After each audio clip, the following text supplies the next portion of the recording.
Hello everyone, myself Vinay Kumar M. In this YouTube channel, I will be teaching physics, chemistry and mathematics starting from 8th standard till 12th standard. Please do subscribe to my channel to see the videos related to physics, chemistry and mathematics. So now I am teaching 8th standard science subject, in which I have already completed 2 chapters, that is coal and petroleum and combustion and flame. So now in this particular video, I will be teaching what is force and pressure. In this chapter you have 2 concepts, one is force and the other is pressure. So first I will be discussing about what is force. You might have experienced force in your day-to-day life. While playing cricket or while playing any other games, when you actually want to stop the ball which is moving at a particular speed, you will actually apply the force on the opposite direction of the motion of this ball to make this ball to come to rest. In other case, if a ball is already at rest, you will put some more force on this ball so that ball can move in the direction of force applied. For example, if this arrow mark shows the applied force F on the ball, then the direction of motion of this ball is in this particular direction. That means the force which is applied, the direction of motion of this ball will also be in the same direction in which the force is actually applied. So here in these 2 cases, you are actually pushing the ball. Here also you are actually pushing the ball to generate force.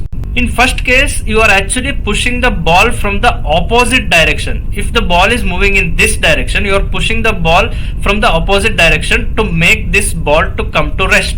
In the second case, you are actually pushing the ball in the same direction so that you can make that ball to move in the direction of force applied. So here you are actually pushing the ball. So now coming to the second example, let us consider opening a door. So now let us take this door which is already closed.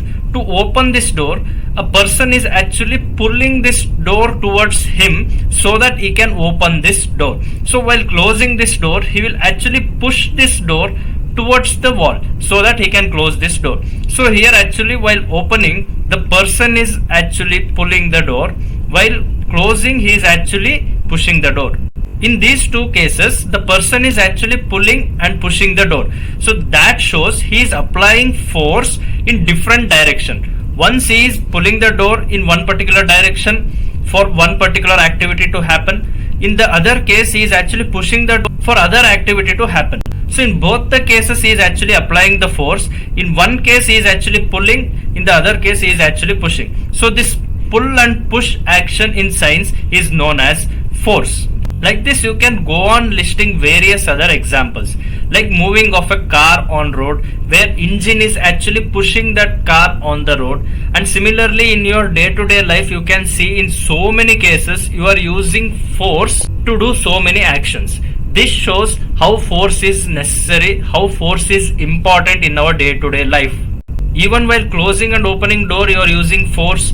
Doing your daily activities, you are using force. Even while lifting some things, you are also using force against gravity so that you can lift that things easily. If you go on seeing around you, you will find lot of examples where you are actually using force to do the activities. Let us take 2 cases.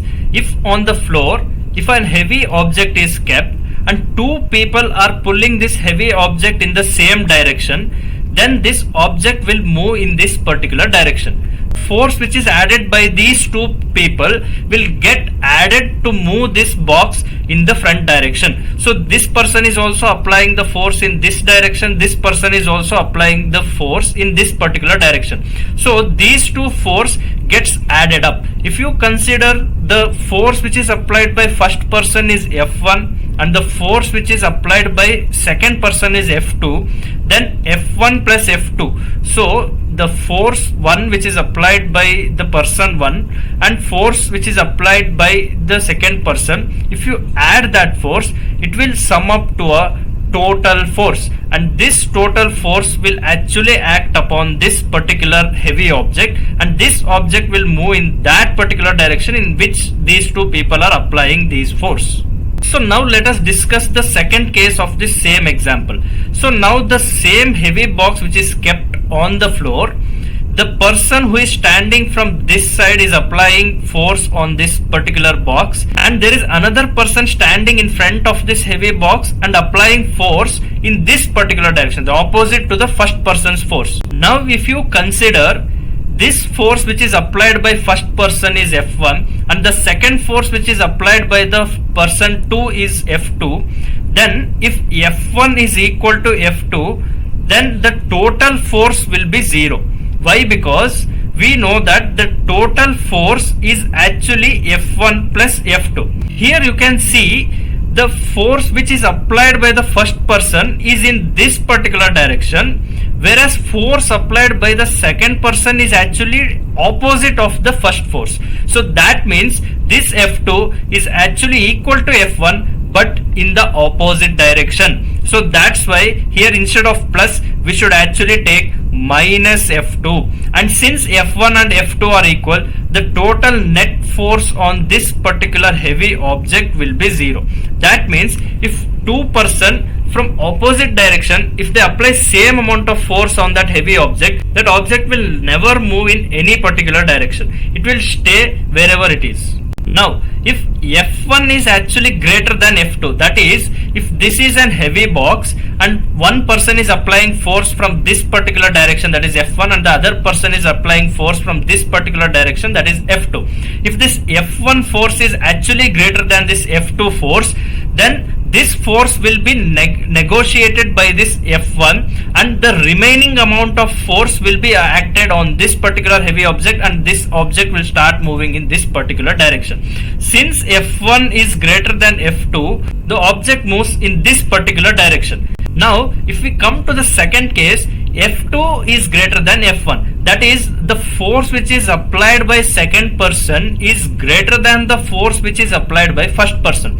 That means F2 is actually greater than F1. So since F2 is greater than F1, the force which is applied by the first person is actually negotiated by this force which is applied by second person, and this force actually overcomes this first force and it will be responsible for object to move in this particular direction. So in which direction the F2 is applied, in the same direction object will move if this F2 is greater than F1. Similarly, when F1 was greater than F2, the object was actually moving in the direction of the force of this F1 because F1 was greater than F2. But in the second case, F2 was greater than F1, hence the direction of movement of this particular object will be in the direction of force of F2 which is applied onto that object.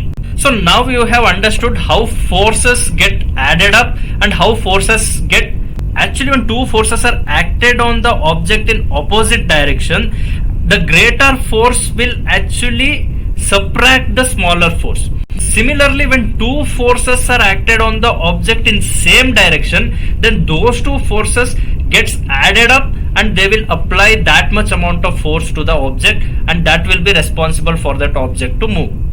Now let us discuss what is state of motion. So state of motion means any object which is in a particular state of motion, that is if an object is already at rest or if an object is moving in one particular direction with constant speed.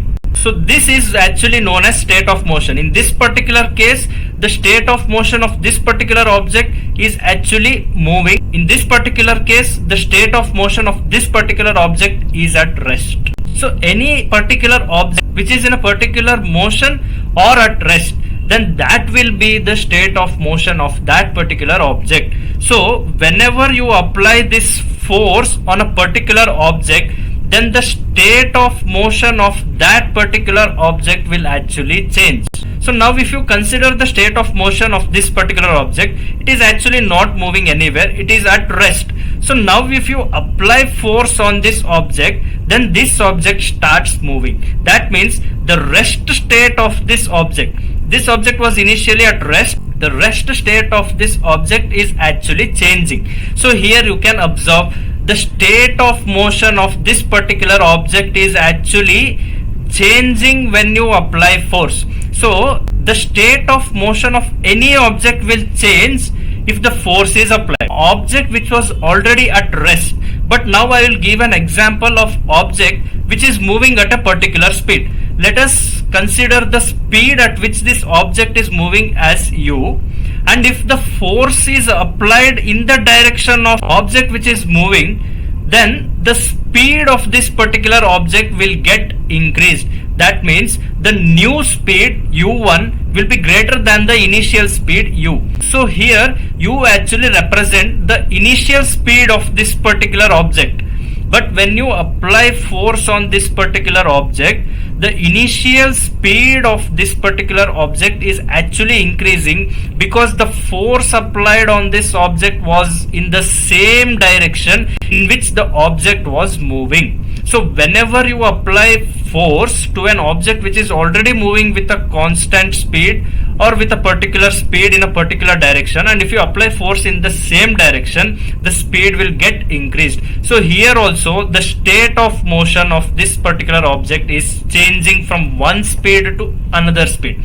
Similarly, if you apply the force in opposite direction to the direction of movement of this particular object, then the initial speed u will actually get decreased. So here u1 will become lesser than u, because you are actually applying the force oppositely to the direction of moving of this particular object. So that's why that force which you are applying opposite will reduce the initial speed. So that's why the later on speed u1 will be lesser than the first speed u. So here also you can see how the state of motion of a particular object is actually changing. So the whole concept after seeing all this example is that the state of motion, whether the object might be in rest or the object might be moving at a particular speed, so that particular state of motion of that object will change when you apply force on that particular object. So this explains that force will actually change the state of motion of an object. Sometimes force can also bring change in direction of the motion as well, and the motion of that particular object is in a particular direction, then that direction can also be changed by force in certain cases. So let us understand this concept by taking an example. A straight wall, if you are actually bouncing the ball on this wall at a certain angle, so if you consider this as the imaginary perpendicular line to this wall, and if you are throwing this ball or if you are bouncing this ball towards the wall at a certain angle, let's say at 30 degree. So if you are bouncing this ball on this particular wall, the ball will actually bounce back in the other direction like this. So here also the angle from this imaginary perpendicular line which is drawn from this wall will be 30 degree. So this is actually the motion of ball which was going in this particular direction. Now the motion of ball has changed the direction and it has started moving in this particular direction. This shows that the ball which was moving in a particular direction actually changed its direction. So how did this ball change its direction? Because wall was actually stationary. This wall is actually exerting force on this particular ball, because in your higher classes you will be learning Newton's third law. Whenever an object is coming at a particular force and hitting to another object, then the other object will also exert same amount of force to that particular object. So this is actually Newton's third law, which you will be learning in your higher classes. So now actually the force which was already there in this ball, the wall has put the same amount of force on that ball and it has changed the direction of ball to move in this particular direction. So this shows the force which is applied by this wall is actually changing the direction of ball to move in other direction. So this shows force can also change the direction of motion. So here actually force is changing the direction of motion.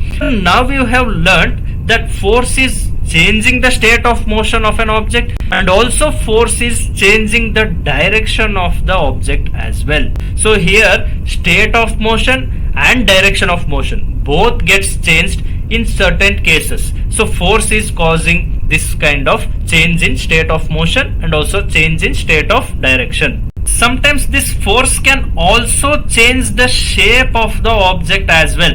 If the object is very much flexible, then shape can also be changed. For example, if I have a clay piece, so now imagine this as a clay piece, and this clay piece is actually very much flexible. So the flexible object like clay, when you apply force from one particular direction, the shape of this particular clay will change like this, because you are applying force on this clay from this particular direction. Due to the flexibility of this clay, whenever you apply force on this particular clay, depending upon the amount of force and depending upon the direction of force, this clay actually changes its shape. So here force is also changing the shape of some flexible objects. So sometimes force can bring change in shape as well. Now let us discuss different kinds of force. In force, actually we have two types of force. One is contact force, the other is non-contact force. So coming to the first type of force, that is contact force, whenever there is a contact between two objects while transferring the force to other object, then that particular force is actually known as contact force.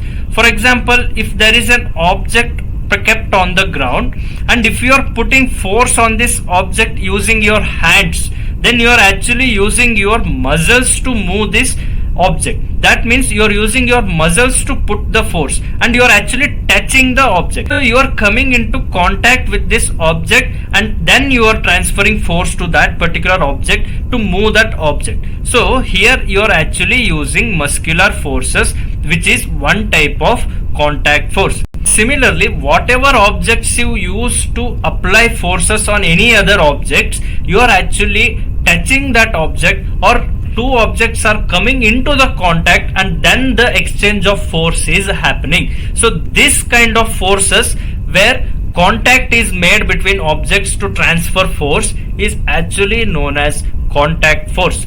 So there is one more type of contact force, that is known as friction. So whenever you have kept object on this particular surface, this object stays stationary on this particular floor. Why? Because the floor which is there here is actually applying a necessary frictional force on this object to hold this object in place. So now if you give some amount of force for this object will start moving, and if you stop giving force, this object will move in a certain direction to a certain extent and it will come to rest. That means this object is stopped after a particular point. You are not applying any opposite force to bring this object to rest, but still this object is coming to rest. So this object, after traveling a particular distance, it will come to rest. Who is responsible to bring this object into rest is actually friction, because you have already applied force and you have stopped applying force. Now object is already started to move. Now after a certain distance is covered by this object comes to rest, and even the speed of this object goes on reducing while it is traveling. Why? Because the floor on which this object is actually moving is applying the force in the opposite direction, which is known as frictional force. So now you might have experienced that on a smooth floor it is very difficult to walk, and on a rough floor it is very easy to walk. Why? Because on smooth floor the floor is very much nicer and it applies less amount of friction. So when it applies less amount of friction, you will feel like skidding on that floor because friction is less. Coming to the rougher surface, the surface is very rough and hence it gives more amount of friction to your foot. So that's why you will feel more comfortable on walking on rough surface, because you can easily walk on rough surface without skidding, because more frictional force is actually supporting you to walk on the floor. Here also friction is coming into the picture only when two objects are coming into contact. So if two objects are actually coming into the contact, there is a certain amount of friction which is developing in between those two particular objects. So this shows friction is also a contact force. So now in contact force you have learned what is muscular force, and now you have also learned what is frictional force. In these two cases the objects are coming into the contact, so that's why these particular forces are known as contact force. Now let us move on to the next force, that is non-contact force. So non-contact force is a force where actually objects are not in contact with each other but still they exert force on each other. For example, we can take two magnets. Let's say this is one particular magnet and this is north pole of this magnet and this is south pole of this magnet. Let us take another magnet which has south pole on this side and north pole on this side. So now because the poles are opposite of this particular magnet, this magnet will actually attract this magnet and this magnet will actually attract this magnet. That means here the force experienced by this first magnet is due to the second magnet and the force which is experienced by this second magnet is due to the first magnet. Here you can see there is a clear distance between these two magnets. That means these two magnets are not in contact but still these two magnets are experiencing some amount of force. So such kind of force is known as magnetic force. So this magnetic force is an example for non-contact force because here the objects are not in contact. Similarly, if you take a charged body, let's say one particular body is positively charged and the other particular body is actually negatively charged. Because here the charges are opposite, these two objects will actually attract each other because of the electrostatic force which is generated in between these two objects. So this kind of force which is responsible due to the charges present on this particular objects is known as electrostatic force. Even you can see here also the objects are not in contact. So this particular force is also example for non-contact force. Similarly, if you keep the same pole facing each other, like north pole and north pole of two magnets, then this magnet will repel this magnet and this magnet will repel this magnet.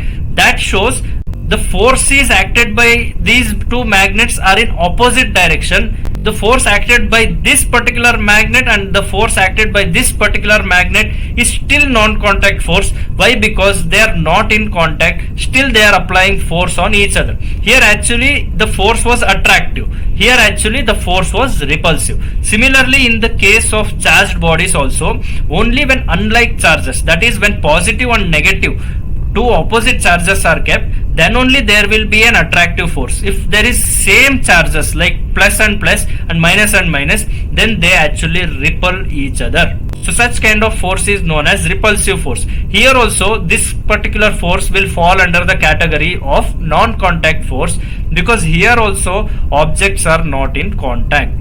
Now let us take example of gravitational force. You might have seen if you throw the ball towards sky, the ball will travel to a particular distance above and again it will fall back to the ground. That is because the earth is actually exerting gravitational force on this particular object. You can see the ball is actually in the air, but still this ball is actually pulled towards the earth. So here you can see there is no contact in between ball and the earth, still ball is experiencing the gravitational force which is applied by this earth. You can also see every day that moon is actually revolving around the earth and the earth is actually revolving around the sun. And you can observe that in the same orbit this particular earth and this particular moon is actually revolving.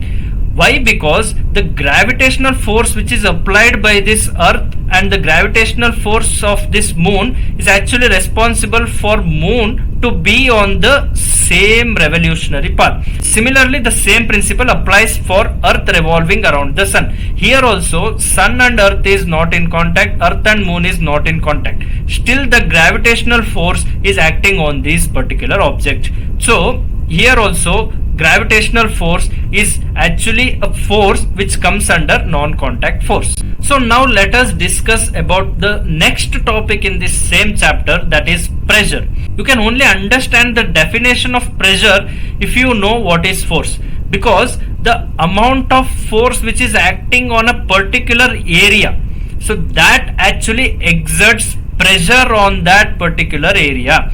To understand this properly, we can do a small experiment. If you take a ball and if you have a smooth surfaced object and if you try to puncture this ball, you cannot do that. But if you take a sharp needle, then you can easily puncture this ball because of this sharp needle. Here also you are applying the same amount of force using this smooth surfaced object, and here also you are applying the same amount of force with a sharp pin. But here this object was failed to puncture this ball, but this pin actually punctures this ball very easily. Why? Because the surface area of this needle or the surface area of this particular pin, you can see the tip of this pin is very small. That means the area of this pin is actually lesser. Hence the same amount of force is more than enough to puncture a ball. But if you use an object which has larger surface area like this, then the area of this particular object is more, and it will become very much difficult to puncture a ball, because the surface area of the tip of this particular object is very large and the surface area of the tip of this particular needle is very small. That means here when area is reduced, actually pressure will increase. When area is increased, actually pressure will be decreased. So in the first case pressure is increasing, in the second case pressure is decreasing. But you might have noticed here the amount of force which we are using to puncture this ball in two cases is same. Pressure exerted on this particular object is more when you use pin, but the pressure exerted on this particular object is less when you use this kind of smooth surfaced object. Look at the definition of pressure. The definition of pressure states that the amount of force applied on an object which has a particular area. So how much amount of force you are applying to a particular area is actually very much important. So now you can see the area is in the denominator of this particular equation. That means whenever you decrease the area, pressure will go on increasing. So whenever area increases, pressure will go on decreasing. So you can understand that by using this formula. When you puncture a ball with a needle, so this needle has very little surface area, and hence it acts on a very little surface area of this particular ball. So here actually the area utilized by this pin to puncture is very less. So that's why even if you apply the same amount of force, still the area is getting reduced, hence the pressure will get increased. Since pressure is increased, it is more easy to puncture this ball using this pin. If you apply the same force by using an object which has a smooth surface, then it will actually cover the larger area of this ball. So here you can see the pin has very smaller surface area at its tip, hence it covered a very small surface area on this ball. Here in the second object, the surface of this particular object, the tip of this particular object has more surface area. That's why this particular object is covering more surface area on this particular ball. Hence the force applied might be same in two cases, but here the area covered by this particular force is large and the area covered by this particular force is small, because surface area of this pin is small and the surface area of the tip of this particular object is large.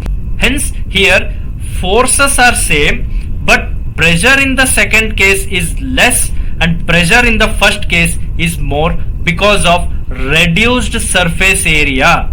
This shows the amount of force which is applied on a particular area will actually generate the pressure. If the force is applied on a particular object on a very smaller surface area of that particular large object, then the pressure experienced by that particular spot of that particular object will be more, because the area is very less, and pressure exerted to this object on a larger surface area, then the pressure exerted by this particular object will be less, because the force applied on this particular object is actually covering more surface area.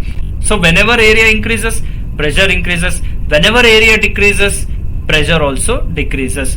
That shows irrespective of force, area is very much important for pressure to be applied. Even force is also important, because if you increase force, obviously pressure will increase. But in the case of area, only when you decrease area, you will actually see that pressure is increasing. So here actually area is inversely proportional with pressure and force is directly proportional with pressure. So what do you mean by directly proportional and inversely proportional is that pressure is actually increasing when you increase force. That means whenever force is increased, pressure is increased. Whenever force is decreased, pressure is decreased. Hence, force and pressure are directly related, but area and pressure are inversely related. Why? Because when you decrease the area, the amount of pressure will be more, and when you increase the area, the amount of pressure will be less. So before understanding pressure, please have a clear idea about force and area. Then only you can understand what is pressure properly. Here actually I have given an example of a solid object. Even liquids and gases also exert force. So if you have filled water in a particular container like this, the water which is present in this particular container will actually exert pressure on the walls of this particular container. So if I enlarge this container and if I draw water molecules over here, water molecules will be constantly hitting to the wall. They exert pressure on this particular wall, because you can consider the wall of this container as area.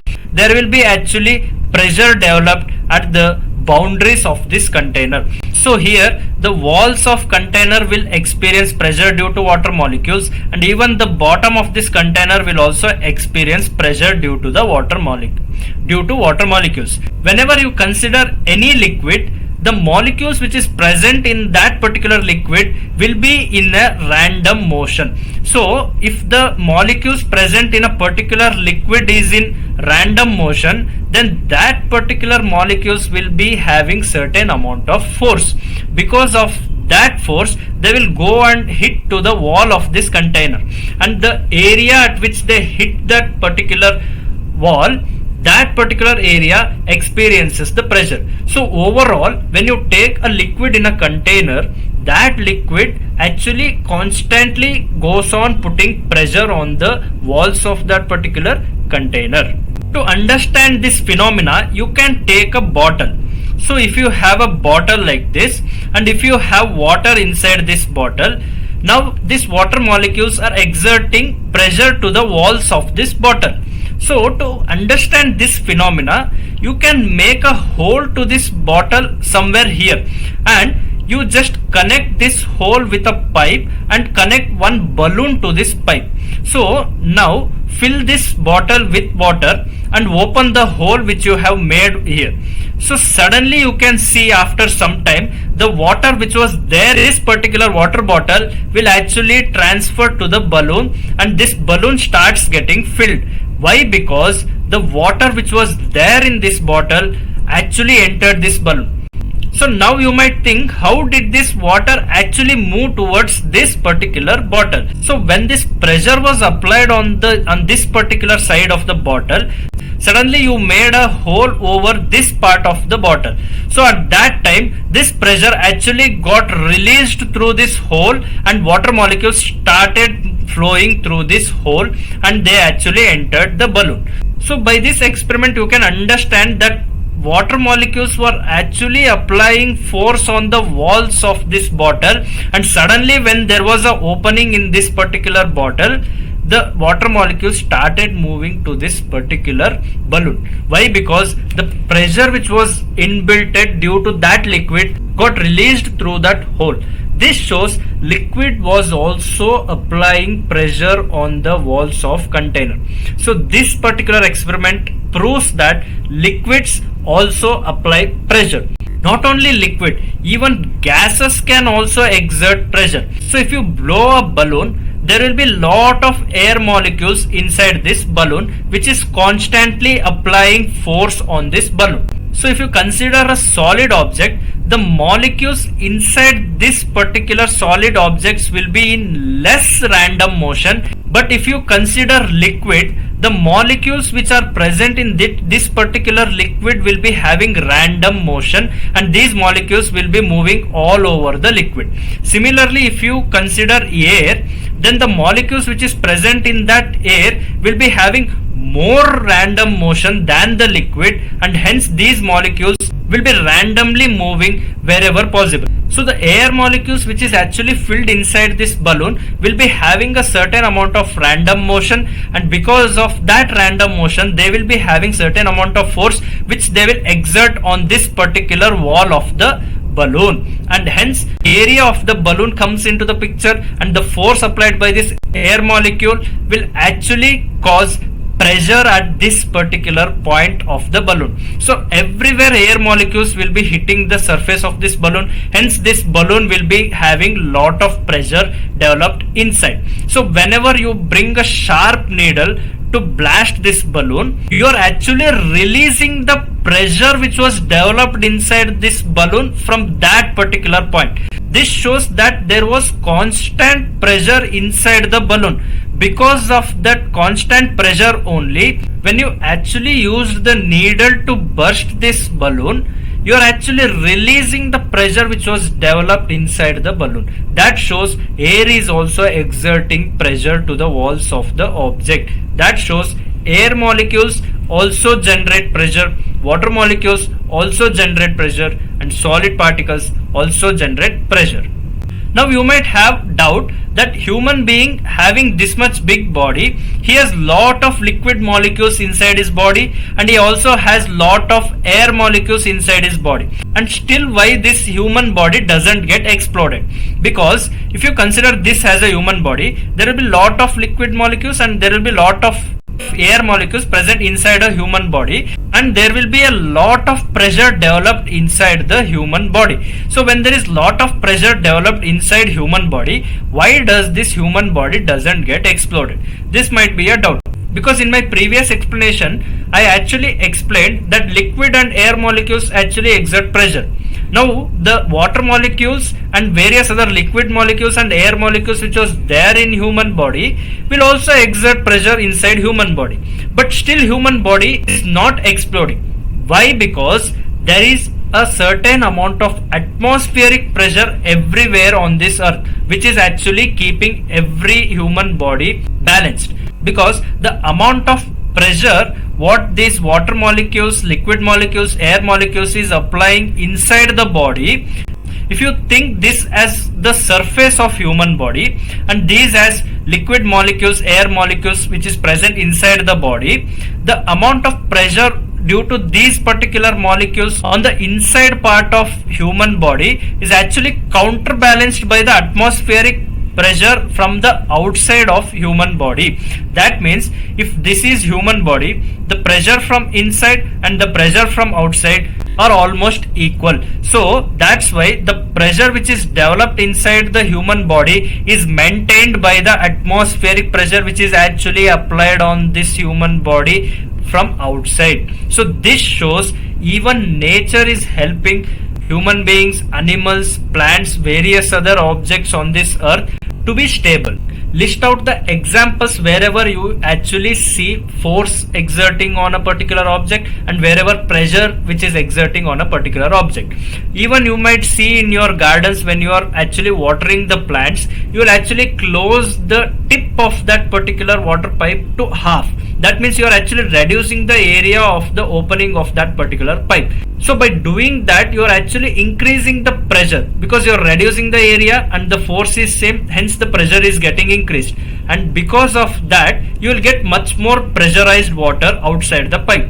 So here also you can get an example of pressure. So if you go on looking around you, you will get lot of example which can define force and pressure properly.